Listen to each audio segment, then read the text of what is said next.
തീർത്ഥാടന വേളയിൽ അർജുനൻ ബ്രാഹ്മണരുടെ കൂടെ ഗംഗാനദിക്കരയിലെത്തി. സുന്ദരനായ അർജുനനെ കണ്ട് ഉലൂബി അർജുനനെ തൻ്റെ ഭർത്താവായി സങ്കല്പിച്ചു.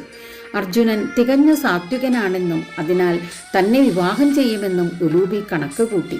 മധുര സ്വപ്നങ്ങൾ കണ്ട ഉലൂബിയുടെ പെരുമാറ്റത്തിൽ സേനാനായകനായ ദുർബുദ്ധിക്ക് സംശയം തോന്നി. ദുർബുദ്ധി രാജമാതാവായ വിഷവാഹിനിയെ വിവരമറിയിച്ചു. മാതാവിനോട് ലജ്ജയോടെ ഉലൂബി കാര്യങ്ങൾ അവതരിപ്പിച്ചു. ഇത് ഉലൂബിയുടെ വിവാഹം ഒരിക്കലും നടക്കരുതെന്ന് ആഗ്രഹിക്കുന്ന ദുർബുദ്ധിയെ ചൊടിപ്പിച്ചു. അർജുനൻ നാഗങ്ങളുടെ വാസസ്ഥലം നശിപ്പിച്ചവനാണെന്നും ഉലൂബിയെ അർജുനന് വിവാഹം കഴിച്ചു കൊടുക്കരുതെന്നും ദുർബുദ്ധി ഉലൂബിയുടെ പിതാവായ കൗരവ്യനോട് ആവശ്യപ്പെട്ടു. കൗരവ്യൻ കാര്യങ്ങളെല്ലാം ഉലൂബിയെ ധരിപ്പിച്ചു. ഉലൂബി ദുഃഖിതയായി. അവൾക്ക് ദുർബുദ്ധിയുടെ നേരെ അതിയായ കോപമുണ്ടായി. അവനെ സൂക്ഷിക്കണമെന്ന് അവൻ്റെ പത്നി ധാമിനി പറഞ്ഞത് ഉലൂബി ഓർത്തു. അന്ന് ആദ്യമായി ഉലൂബിക്ക് അവൻ്റെ പ്രവൃത്തിയിൽ സംശയം തോന്നി.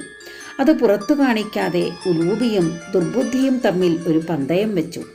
അർജുനൻ സാത്വികനാണെന്ന് തെളിഞ്ഞാൽ ദുർബുദ്ധി തൻ്റെ ഔദ്യോഗിക പദവികൾ ഉപേക്ഷിക്കണം. ഇനി അഥവാ അർജുനൻ വഞ്ചകനാണെന്ന് തെളിഞ്ഞാൽ താൻ അജീവനാന്തകാലം അവിവാഹിതയായിരിക്കും. ഇതായിരുന്നു പന്തയം. തൻ്റെ പ്രണയിതാവായ അർജുനൻ്റെ സ്വഭാവശുദ്ധി തെളിയിക്കാൻ ധൈര്യത്തോടെ ഉലൂബി പുറപ്പെട്ടു.